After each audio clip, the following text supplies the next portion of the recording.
আপনি কি জানেন শাবান মাসে আমাদের কেন গুনাহ থেকে বেঁচে থাকা উচিত?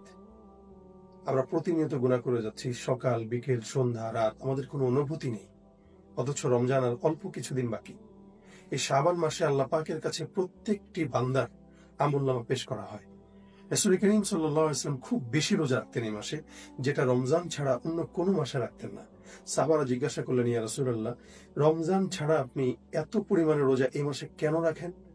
নবী করিম সাল্লাল্লাহু আলাইহি ওয়াসাল্লাম বলেছেন, শাবান মাসে আল্লাহ পাক রব্বুল আলামিনের কাছে বান্দার সমস্ত আমল পেশ করা হয়। আমি চাই যে আমি রোজাদার অবস্থায় থাকব, আর আমার এই রোজাদার হালতের অবস্থান আমলটা আল্লাহ পাকের কাছে পেশ করা হবে। অথচ আপনি আমি প্রতিনিয়ত গুনাহ করে যাচ্ছি। কোন সময় আমার আমলনামাটা আল্লাহর কাছে পেশ করা হচ্ছে এটা কিন্তু আমরা জানি না। তাহলে আজ থেকেই নিয়ত করি, রমজান পর্যন্ত কোনো গুনাহ করব না, যাতে করে আমার আমলনামাটা আল্লাহ পাকের কাছে মাসুম অবস্থায় পেশ করা হয়। কি পারবেন না?